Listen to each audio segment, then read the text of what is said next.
Chaque chapitre est consacré à une catégorie de population qui s'en prend plein la gueule dans la propagande actuelle. Donc les chapitres, c'est anti-chômeurs, anti-santé, anti-code du travail, anti-syndicat, etc., point par point. Et à chaque fois, c'est récapituler les principaux mensonges répétés en boucle sur ces catégories, expliquer d'un point de vue purement factuel, prouvé, documenté, carré, pourquoi c'est faux, et ensuite description des politiques conduites absolument dégueulasses du point de vue social ou moral le plus élémentaire que ces mensonges répétés en boucle servent à justifier. Par exemple, si vous ne mentez pas aux gens en leur racontant que les chômeurs n'ont pas de boulot parce qu'ils cherchent pas assez, ce qui est faux, hein, donc, puisque, encore une fois, il y a 120 000 postes vacants, il y a 5 600 000 chômeurs, donc cet argument est faux. Si je ne le répète pas en boucle, je ne peux pas me sortir du problème du chômage en vous disant je vais fliquer les chômeurs. Parce que vous allez me dire, mais ça sert à rien. Donc j'ai besoin de ce mensonge pour pouvoir culpabiliser les chômeurs, les enfoncer dans la culpabilisation pour qu'ils se disent tous les matins, j'ai honte, c'est de ma faute. C'est très important qu'ils se disent ça parce que sinon, ils vont se dire peut-être que dans la Déclaration universelle des droits de l'homme, il n'y a pas le droit aux allocs, il y a le droit au travail. Il n'a jamais été marqué le droit aux allocs. Donc en fait, ça veut dire quoi? Ça veut dire que littéralement, dans la Déclaration universelle des droits de l'homme, droit au travail. Donc, si vous n'avez pas de boulot, parce que le fonctionnement de l'économie fait que vous n'avez pas de boulot, eh bien les pouvoirs publics vous doivent un travail, et non pas une alloc. Bon bah, ça fait quand même plus de 5 millions de personnes qui attendent qu'on leur donne le boulot qu'on leur doit, et non pas, vous voyez, et non pas l'alloc, que tu n'auras d'ailleurs que si tu vas chercher un boulot qui n'existe pas, c'est une chasse au dahut, encore une fois. Et on va te faire chercher un boulot qui n'existe pas, et à force de mois en mois de ne pas trouver ce boulot, on finira par te sucrer ton alloc. Pour t'avoir fait chasser le dahut et tu n'as pas trouvé le dahut. Vous vous rendez compte du truc? Et il y a des millions de gens qui subissent ça, plus de 5 millions en l'occurrence.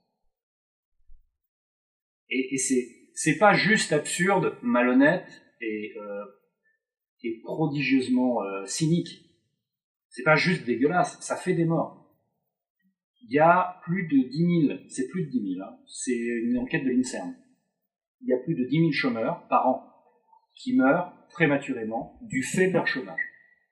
Par les problèmes qui se développent dans leur vie du fait d'être au chômage. Par exemple, un surcroît de tabagisme, des dépressions, des idées noires, le suicide, etc. Quand vous mettez tout ça bout à bout, la surmaladie, enfin, les problèmes habituels qui touchent aussi d'ailleurs les plus pauvres. Hein. Quand on dit que vous vous rendez compte, dans les banlieues, il y a quand même beaucoup de problèmes dans les familles, etc. Bah oui, ça s'appelle la désocialisation. C'est quand il y a tout qui te tombe dessus au niveau économique et social, effectivement, les familles ont tendance à moins bien tenir. C'est un scoop. Quand le foyer est dans la merde, effectivement, le foyer a tendance à péter plus que la moyenne. C'est balèze les mecs. Bon, mais bizarrement, ils font pas le lien. Alors, donc, ce projet qui se déroule est passé dans les mœurs. Sauf que, et ça, je ne sais, j'ai toujours pas trouvé comment faire passer ça. C'est incroyable le nombre de gens dans ce pays qui ne font pas le lien entre la baisse des cotisations sociales en créant de nouveaux statuts, des ristournes, des exonérations, etc., et le fait que on manque d'argent pour financer les services publics et la protection sociale. Il y a une espèce de muraille mentale très dure à percer entre ce que nous payons les uns les autres et ce que ça sert à financer. Et donc il y a une vraie focalisation de beaucoup de gens, en fait, sur « Ah mais c'est très bien de baisser des prélèvements, y compris des prélèvements qu'on ne paye pas soi-même. » Il y a des gens qui ne payent pas des impôts, donc ils sont contents qu'ils baissent. On en connaît tous. Hein. Les gens disent « Oui, mais quand même, on paye trop d'impôts dans ce pays. T'en payes combien, toi? Tu payes l'impôt sur le revenu? Non. » Vous voyez, par exemple, on en connaît tous. Donc, on assiste en ce moment à au déploiement de tout un arsenal de réformes, mais il y a quand même un paradoxe sur lequel il faut s'interroger, et c'est là que j'en viens à la coalition, pour porter ce projet, c'est-à-dire, puisque c'est un projet qui nuit aux intérêts objectifs, c'est-à-dire constatables d'un strict point de vue complètement logique, quoi. Puisque ça nuit à la majorité de la population, pourquoi ça passe? compris électoralement. Pourquoi ça passe? Il y a un outil absolument central pour ça, c'est la propagande. Donc, faites le test, si ce n'est pas déjà votre cas à l'heure actuelle, forcez-vous à regarder l'émission C'est à vous C'est à vous, ça marche aussi, remarquez. Mais je pensais à C'est dans l'air. Regardez C'est dans l'air pendant 2 semaines, tous les jours, et écoutez très attentivement, un peu comme des devoirs à faire à la maison. Vous voyez, c'est dur.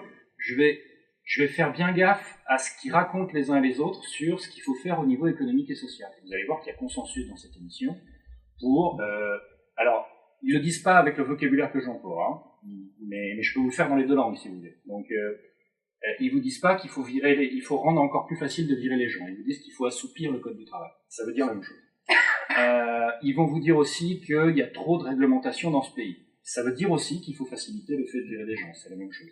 Le coût du travail est trop important. Ça veut dire qu'il faut arrêter d'augmenter les salaires, voire les baisser, ou vous faire travailler plus pour le même salaire.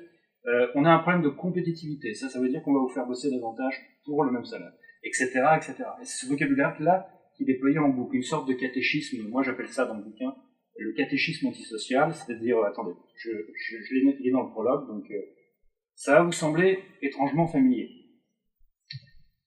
Il y a trop d'assistanats en France, ce qui encourage les chômeurs à ne pas travailler.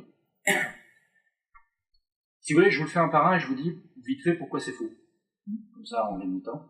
Il y a trop d'assistanats en France, ce qui encourage les chômeurs à ne pas travailler. Donc ça, c'est dans le credo, c'est les chômeurs, c'est de leur faute. Parce qu'ils cherchent pas assez. Il y a combien d'emplois vacants, faute de candidats acceptés par l'employeur